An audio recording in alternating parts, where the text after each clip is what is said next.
이적을 행하시는 예수 그리스도. 마가복음 1장에서 8장까지 전반부입니다. 생각을 여는 주제 첫 번째, 시작. 우리는 소망을 가지고 사는 그리스도인이라고 하면서 막상 질병이나 재난이 다가올 때 믿음과 소망을 잃고 깊은 절망과 공포 가운데 빠졌지 않습니까? 막상 어려운 일을 당하면 절망하고 두렵고 믿음이 흔들리고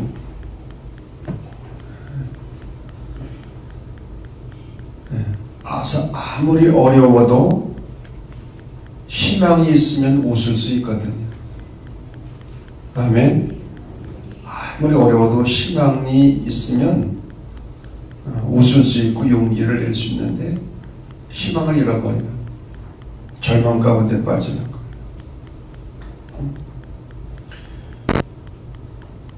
그런 적이 없는가?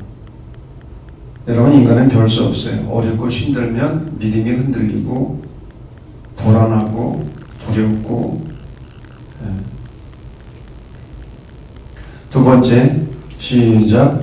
우리는 우리 일생생활 가운데 임재하고 계시는 하나님의 존재에 대하여 얼마나 민감하게 인식하고 있습니까?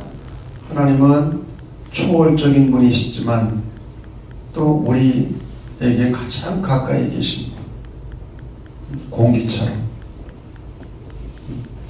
어떤 영성가는 그런 말 했습니다. 하나님은 우리의 마음 가장 깊은 지성소에 계시다. 우리의 마음 가장 깊은 자리, 지성소. 그러니까 하나님을 밖에서 멀리서 찾지 말라는 거예요. 기도원 가서 찾지 말고 내 마음 가장 깊은 곳에서. 세 번째, 시작. 현대인들, 특히 지식인들 가운데는 성서에 기록된 이적 이야기들이 자연과학의 법칙에 위배된다고 이를 배격하는 사람들이 있습니다. 여기에 대해서 어떻게 생각하십니까? 사실 이 이적에 관한 문제 굉장히 어렵고 중요한 문제.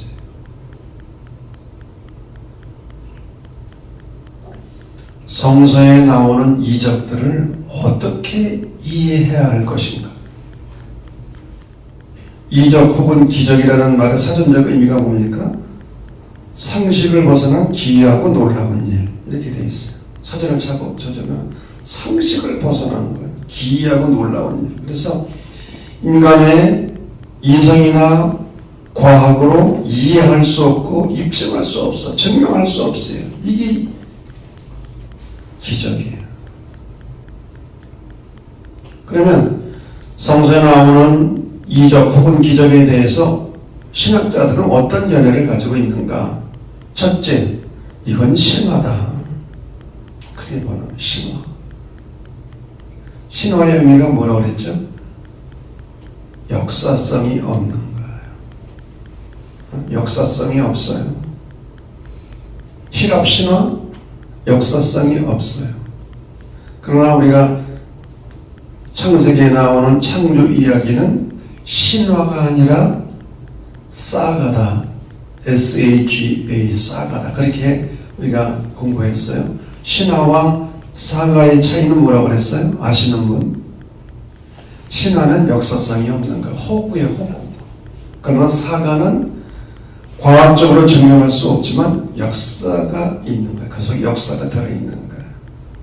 창조 이야기, 과학으로 증명할 수 없어요. 인간의 이성으로 증명할 수 없어요. 그러나 신화는 아니에요. 사가인 거예요.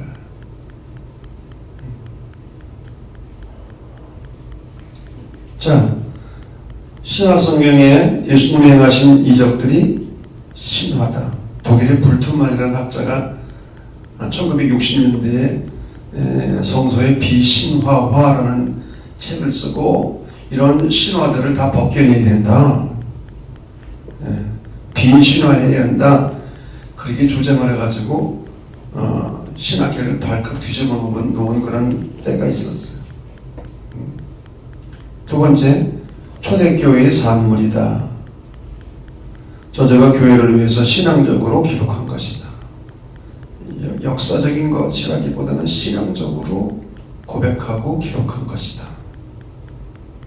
초대교회 산물로 보는 거예요. 세 번째, 의미에 관심을 두고 재해석을 해야 한다. 그 이적이나 기적 자체보다는 거기서 의미를 발견해야 된다. 굉장히 중요한 얘기예요. 그런데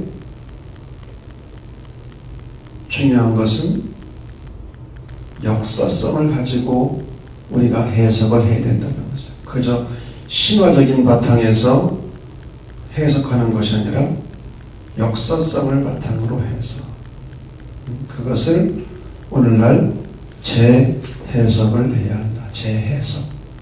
이게 가장 건강하고 바람직한. 물론 믿음으로 난 그냥 믿는다. 그러면 믿는 거죠. 그거를. 근데 문제는 현대인들이 이성과 과학을 강조하고 그런 훈련을 받은 사람들에게는 이게 또 믿어지지가 않는 거야. 믿어지지가 않는 거야. 그래서 우리 그리스도인의 입장에서는 역사성의 바탕을 두고 이 이적과 기적의 의미를 재해석하고 오늘 우리가 그걸 어떻게 받아 교훈으로 삼을 거냐. 그래서 이 TBC 성서연구는 그런 방향으로 지금 해석을 하고 있는 거예요. 자, 용어 해설입니다. 혈루증. 여인에게만 걸리는 병이죠. 요즘은 말로 말하면 자궁출혈. 그래서 목숨까지 잃게 되는 무서운 병이었습니다. 율법에 의하면 이 병은 부정합니다. 그래서 이 병에 걸린 사람은 다른 사람들과 접촉할 수 없는, 가족들과도 접촉해서 안 되고 공동체 속에 들어가서 함께 할 수도 없고 격리된 생활을 해야 되는 거죠. 얼마나 외롭고 힘들겠어요. 몸 아픈 것도 힘든데. 자, 두 번째, 레기온. 마가복음 5장에 나오는 거라사인의 귀신 들린 이야기. 네 이름이 뭐냐? 레기온입니다. 이 레기온이라는 말은 로마 군대의 여단 규모를 의미하는 말입니다. 여단 규모. 그래서 두 가지 의미가 있는데, 여단이라고 하는 것은 연대와 사단의 그 중간 지점에 해당되거든요. 그래서 이 레기온은 그 당시 유대인들을 박해하는 로마 군대를 의미하기도 하고, 또 현대적인 그런 해석으로는 정신분열 상태. 인간의 정신이 수천 개로 갈라지는 거예요. 수천 개. 정신분열.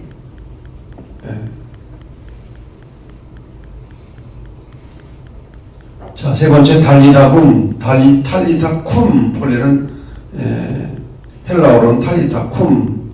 소녀야 일어나라. 달리다붐. 노래도 있잖아요. 에바다. 아람어인데 열리라. 열리라. 그런 뜻이죠. 자, 시대적 배경입니다. 마가복음이 기록되던 시기와 상황. 주 70년경. 그때가 언제냐? 유대전쟁이 끝났습니다.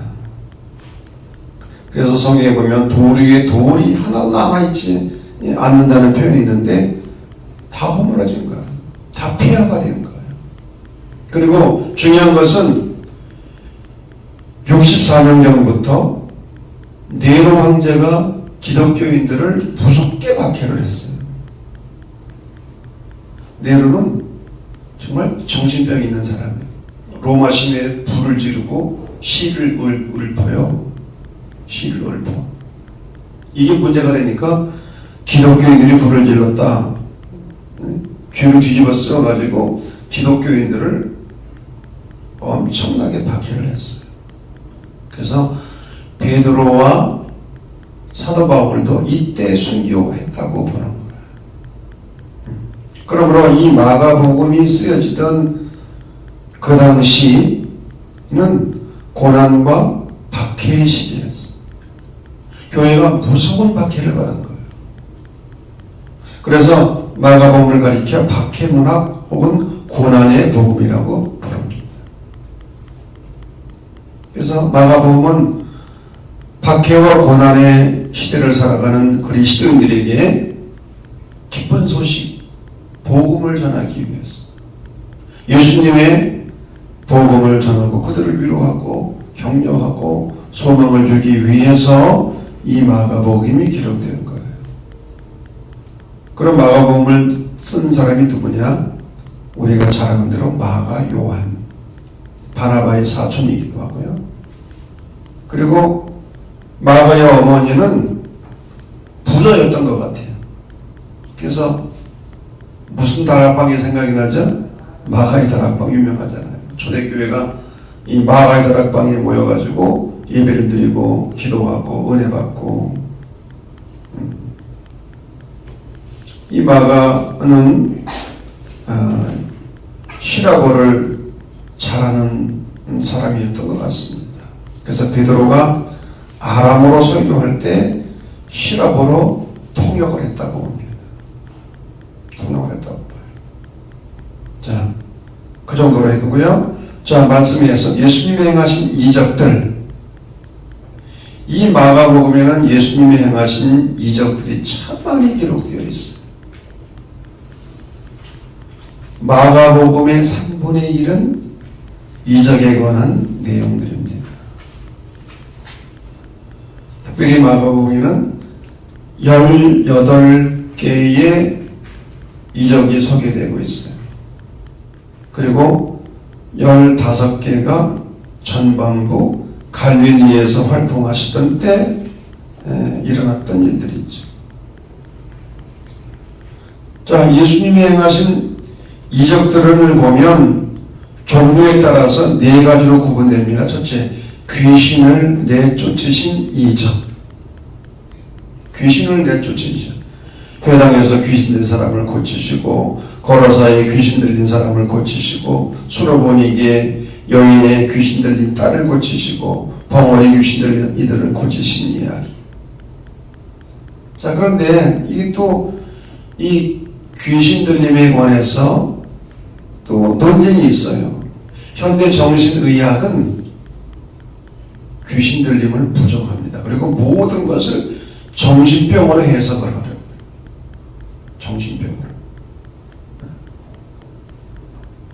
과거에는 정신의학이 발달하지 않았기 때문에 정신분열증이 뭔지, 공황장애가 뭔지, 현대의학은 귀신의 역사를 부정하고 정신병으로만 해석을 하려고. 근데 이건 문제가 있죠.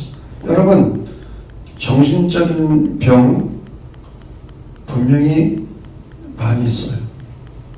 우리가 알아야 될 것은 육체가 아프면 병원 가잖아요.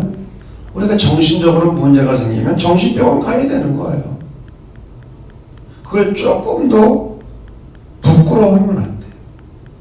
안 그래요? 육체가 감기 걸리면 가서 약 사 먹어야 돼요. 정신적으로 문제가 생겼는데 정신과 가야죠.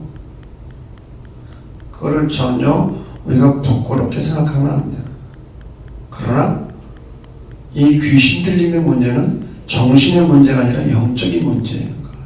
현대 의학은 영적인 문제는 다루지를 못해요.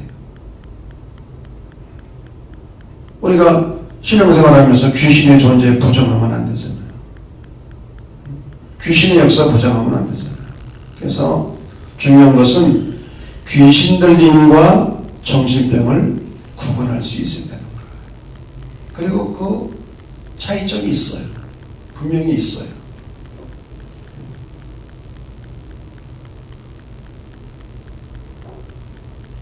자, 예수님은 이와 같이 귀신을 내쫓으시는 이적들을 많이 행하셨는데 그 의미가 뭐냐? 귀신을 내쫓으시는 이적은 하나님 나라가 가까워 오고 있는 중이라는 예수님의 선포에 대한 증명이요 성취였다. 하나님의 나라가 가까이 온다. 왜? 귀신들의 통치가 깨어지는 거지. 하나님의 나라가 이루어지면 귀신들의 통치가 깨어지지 않으면 하나님의 나라가 이루어질 수 없는 거잖아요. 그래서 예수님께서 행하신 이 귀신 들린 사람들을 고치시고 내쫓으신 이런 이적들은 하나님의 나라가 가까이 왔음을 증명하는 그런 사건들이 있던 거예요. 두 번째, 병자들을 고치신 이적. 시몬의 장로를 고치시고 나병 환자를 고치시고 중풍병자를 고치시고 손 마른 자를 고치시고 그 유명한 혈루증 앓던 여인을 고치시고 베스베의 맹인을 고치시고. 여기서도 중요한 게 무엇입니까? 예수님은 질병으로부터의 구원자를. 하나님께서 천지를 창조하실 때 곧 혼돈과 무질서로부터 질서를 창조하신 것처럼 그때 말씀과 명령으로 그런 일들을 행하신 것처럼 예수님께서도 말씀과 명령으로 병자들을 고치셨는데 예수님이야말로 하나님의 능력을 가진 자다. 이 수많은 병자들을 고치신 사건들은 하나님의 능력을 가진 자로서의 예수님을 선포하고 합니다. 물론 여기에는 다 또 세부적인 의미가 있죠. 세부적인 다 의미가 들어있어요. 누가 그런 말을 했습니다. 기적은 사랑에서 기인되는 것이다. 예수님이 병자들을 고치신 것은 예수님의 사랑으로부터 나왔다는 거예요. 사랑으로. 그리고 기적 중의 기적은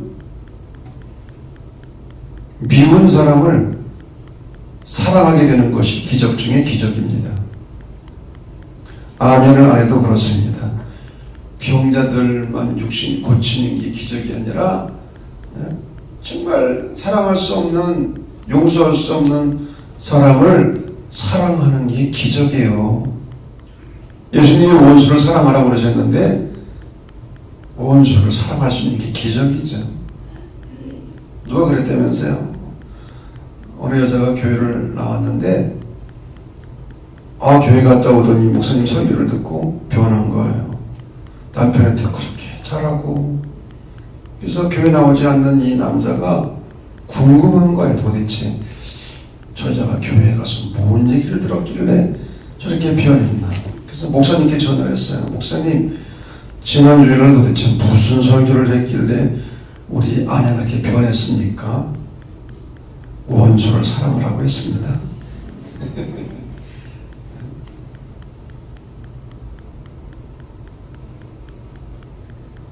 원수를 사랑하게 되는 게 기적이지 뭐 더 큰 기적이 어디 있어요? 더 큰 기적이. 자, 예수님이 수많은 병자들을 고치셨는데 하나님의 능력을 가진 예수님을 강조하고 있습니다.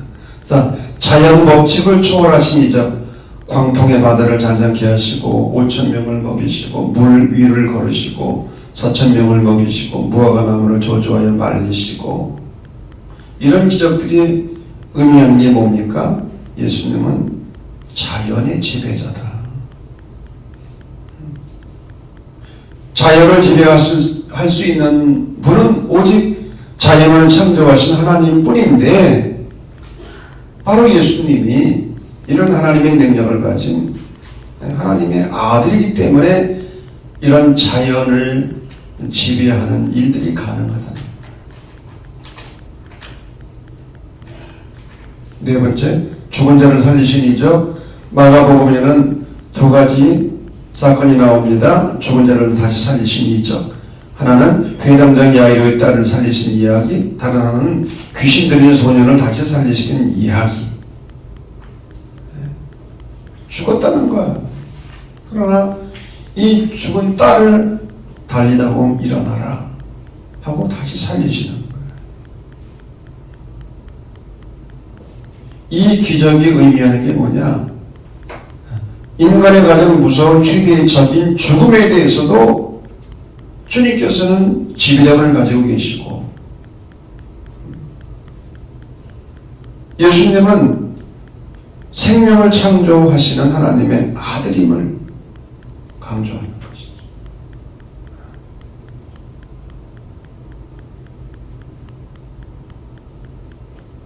생명을 창조하시고 생명을 주관하시는 그러한 하나님의 아들임을 이러한 기적들은 강조하고 있는 거예요.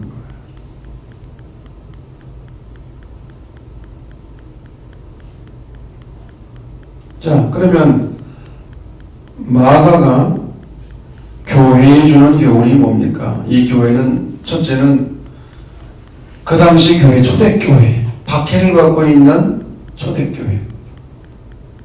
지금 마가복음에 쓰여지던 시기는 기원 후 70년경이라고 했습니다. 70년경. 예수님은 벌써 돌아가셨고 한 세대가 지나간 거예요. 그동안은 성서를 기록할 의미를 찾지 못했는데, 왜? 예수님이 다시 오신다고 믿었기 때문에 예수님의 재림이 지연되는 거예요. 아, 이래가지고는 안 되겠다.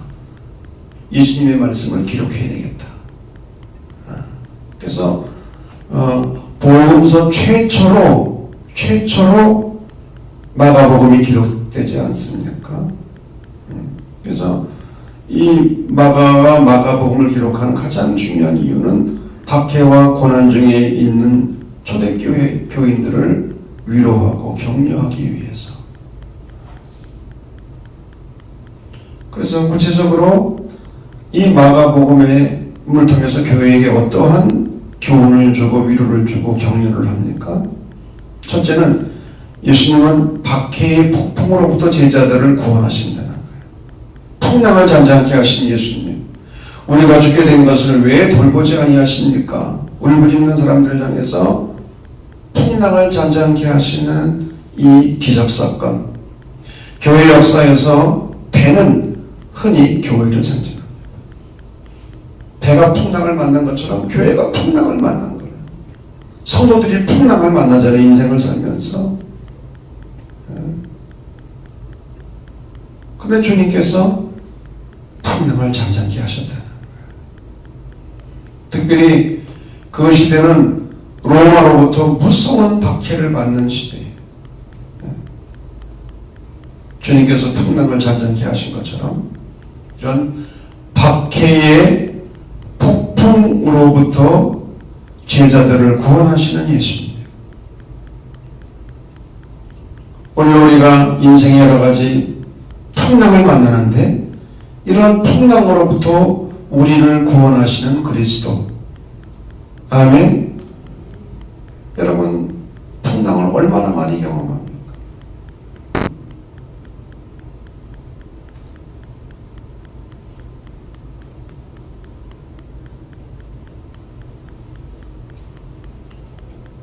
박해의 폭풍으로부터, 인생의 풍랑으로부터 우리를 구원하시는 그리스도. 바다여 잔잔하라. 이 사실을 말씀하고 있습니다. 왜 믿음이 없느냐? 두려워 말고 안심하라. 왜 믿음이 없느냐? 두려워 말고 안심하라. 오늘 우리에게 주시는 말씀이죠.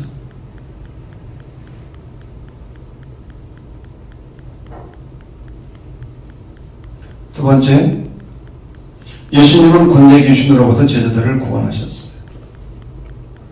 레기온, 로마의 여단 규모라고 했습니다.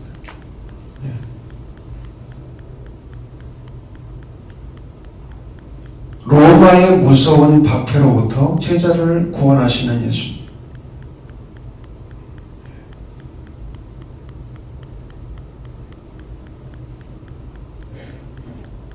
이 본문은 제가 다음 주일에 설교 본문으로 택했기 때문에 더 구체적으로 말씀 안 드리겠어요.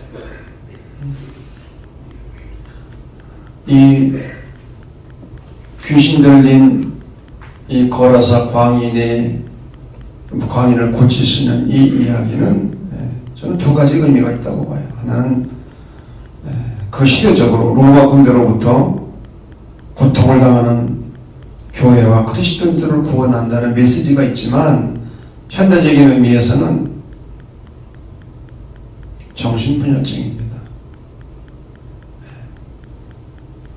이 귀신 들린 사람의 정신이 수천 개로 갈라진 거예요. 그러니까 이 온전치 못한 거예요. 소리를 지고 뛰쳐나가고 자기 몸을 자해하고 그리고 무덤에 가서 살고. 여러분, 분명한 것이 있습니다. 악령은 우리의 정신을 분열시킵니다. 이게 악마가 하는 짓이에요. 악마는 분열시켜요. 공동체를 분열시켜요. 그래서 공동체를 분열시키는 짓을 하는 사람은 악마의 도구가 되는 거예요. 그런데 성령의 역사는 뭐냐? 성령은 하나로 만들어져요. 아멘. 성령의 역사는 나눠줬던 것을 하나로 만드는 것이 성령의 역사예요.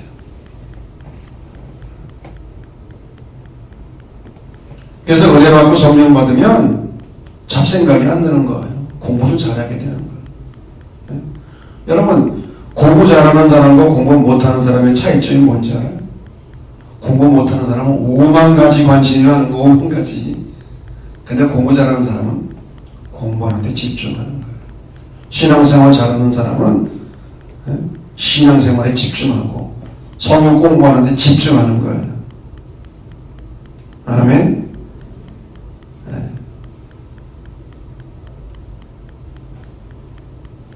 성령은 우리를 하나로 만든다.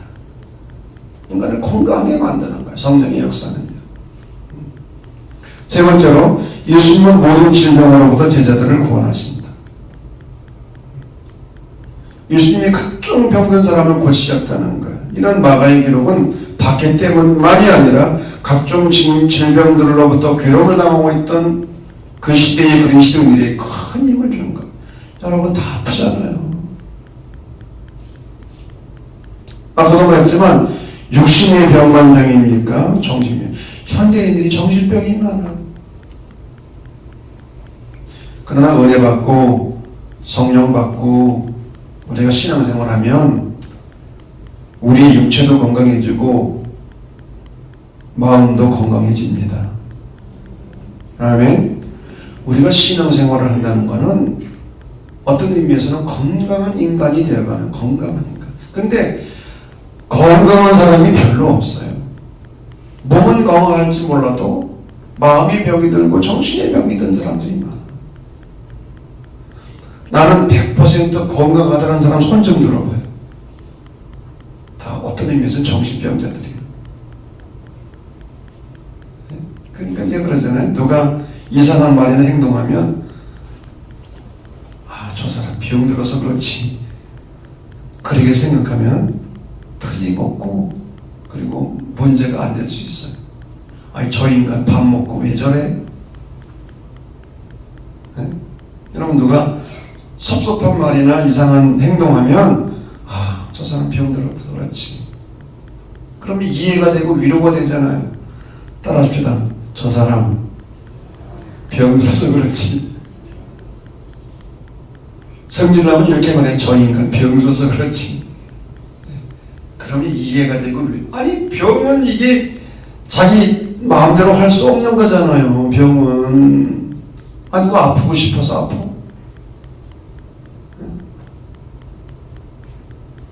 그러나 예수님은 모든 질병으로부터 제자들을 구원하시는 분이다. 오늘 주님은 우리의 치유자이시다. 그런데 아멘 좀 해요. 예수님이 우리의 치유자이시다. 예수님은 위대한 의사이시다. 우리가 신앙생활 한다는 것은 몸과 마음과 영혼이 건강하게 되는 거예요. 건강하게. 온전하지 못했던 사람들이. 그러나 예수님은 우리를 모든 질병으로부터 구원해 주시는 구원자이시다. 우리가 신앙생활 제대로 하면 우리는 건강해진다. 아멘. 지금 건강한, 우리가 구원의 완성을 이룬다고는 다른 말로 말하면 병든 사람이 건강해지는 거예요. 건강해지는 거. 육체와 정신과 영혼이 건강해지는 거예요. 자, 네 번째, 예수님은 박해 중 죽은 자들을 살리실 수 있는 분이다. 부활의 주님이시다. 여러분, 얼마나 억울하게 죽어갔어. 사람들이 박해를 받고 순교를 당하면서. 그러나 이 마가의 이야기는 예수님은 죽은 자들을 살리시는 부활의 주님이시다. 예수님께서도 죽음을 이기시고 부활하셨잖아요. 그래서 이 죽은 자를 살리신 이야기라든지 예수님의 부활 이야기는 그 당시 고난받고 억울하게 죽어가는 사람들에게 희망을 주는 거예요. 위로를 주고.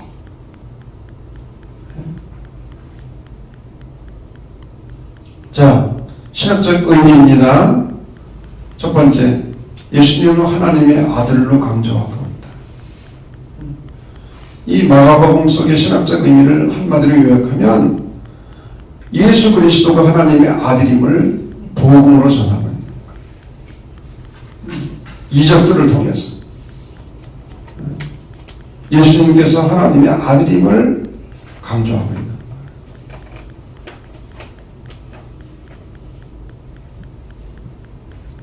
그래서 그 시대에 막강한 로마 군대에 의해서 고통을 당하는 초대교회 그리스도인들에게 위로와 소망을 주는 거죠.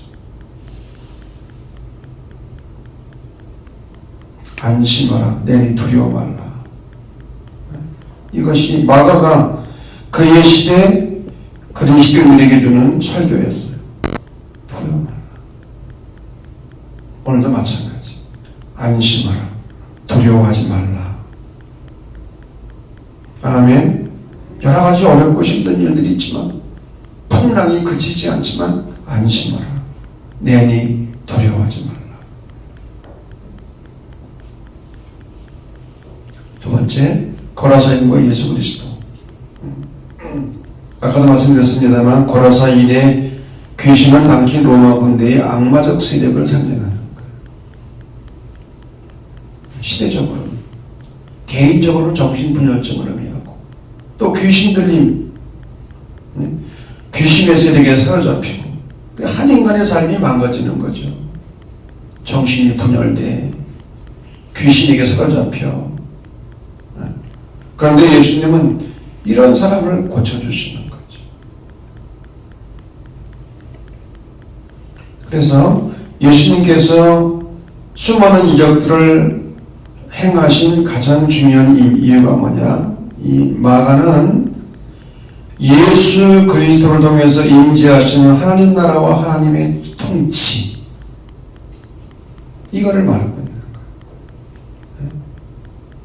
하나님을 대적하는 악의 세력들, 이런 것들이 역사를 지배하고 장악하는 것처럼 보이지만, 그러나 예수 그리스도의 능력이 이런 것들을 꺾으시고 하나님의 나라가 도래하도록 하신다는 거예요.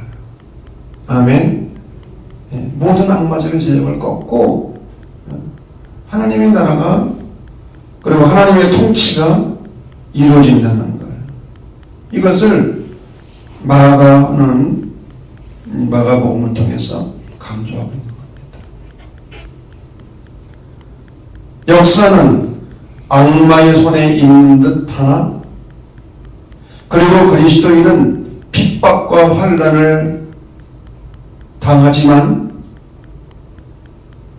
악과 죽음의 세력까지 꺾으시고 내어 쫓으신 하나님의 영원한 권세만이 이 역사와 삶의 최후 승리요 소망임을 마가복음은 증언합니다. 이 소망에서 오는 위로만이 신앙을 지킬 수 있는 마지막 근거임을 제시합니다.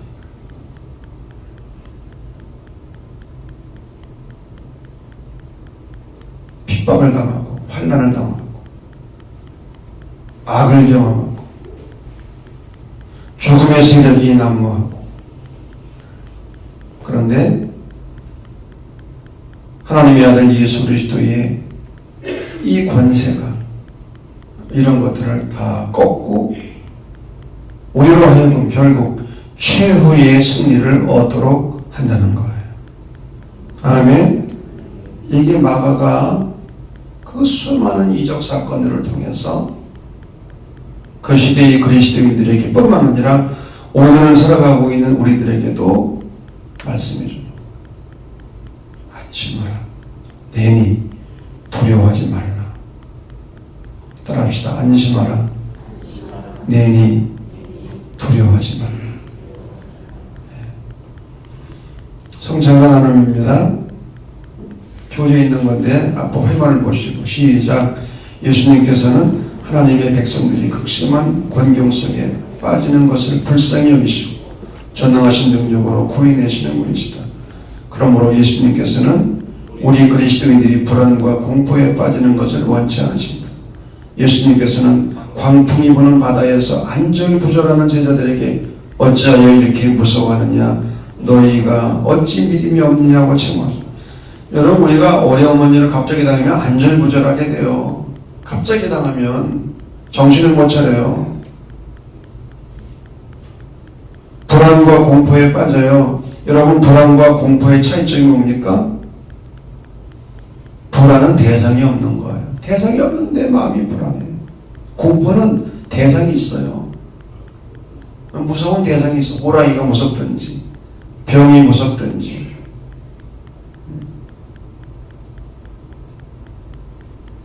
두 번째, 시작. 우리 그리스도인들보다 세상 사람들이 오히려 하나님을 먼저 알아보는 경우가 있다. 거라사의 광야를 사로잡고 있었던 귀신도 예수님을 먼저 알아보았다. 그러므로 우리는 하나님의 임재를 너무 거창한 데서 찾으려 하지 말고 일상생활 한순간 한순간에 함께 하시는 하나님의 손길을 느껴 하고. 여러분, 그거 참 이상해. 귀신 들린 사람이요, 저도 시골에서 어려서 경험했는데 믿음이 있는지 없는지 먼저 알아. 아무리 목사나 장로나 권사를 할지라도 믿음이 없는 사람은 두려워하지 않아요. 그러나 여러분, 집사를 할지라도 믿음이 있는 사람은 두려워해요. 저는 그걸 경험했어요. 여러분, 목사를 할지라도 믿음이 없으면 우습게 여겨. 근데 집사를 할지라도 일반 성도를 할지라도 기도 많이 하고 믿음이 있으면요, 그 앞에 꼼짝을 못해. 그거 참 이상하더라. 먼저 알아봐요. 여러분, 교회 다니지 않는 사람들이 교회 다니는 사람을 먼저 알아봐. 저 사람 믿음이 있는지 없는지, 좋은 그리스도인이 아닌지를 먼저 알아본다니까. 그래야 안 그래요? 그러니까 우리가 조심해야 돼. 조심해야 돼. 목사라고 장로라고 먼저 알아봐요. 믿음이 있는지 없는지. 귀신은 말할 것도 없고요. 세 번째, 시작. 성서는 신앙의 책이지 과학과 이성의 책이 아니다.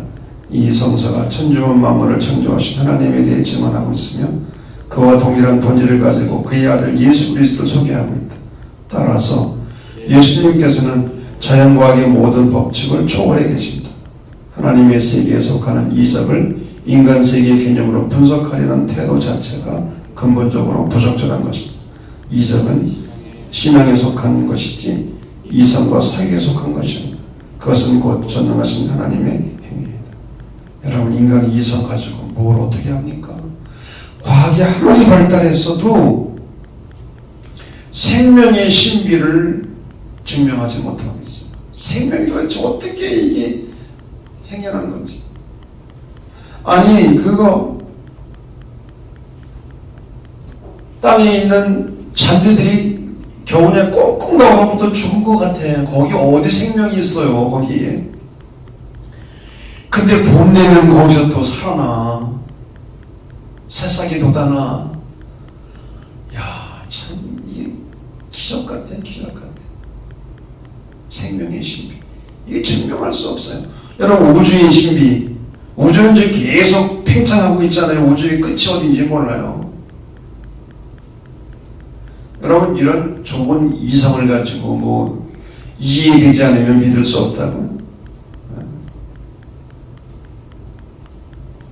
여러분, 우리가 성서의 말씀을 믿고 또 예수 그리스도의 십자가와 부활 사건을 믿는 것 자체가 하나님의 은혜인 줄로 믿습니다. 은혜죠. 믿어진다는 게 은혜지. 예수님은 모든 자연과의 법칙을 초월하게, 하나님이시니까, 예수님은 하나님이시니까 이런 자연과학의 모든 법칙을 초월해 계시죠. 그래서 이 이적은 신앙에 속한 것이다.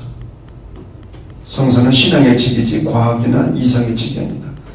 여러분, 과학으로 증명할 수가 없어요. 아니, 성서에 있는 내용들 뿐입니까? 생명의 신비도 증명할 수 없고 우주의 신비도 증명할 수 없고 증명할 수 없는 것이 한두 가지가 아니죠.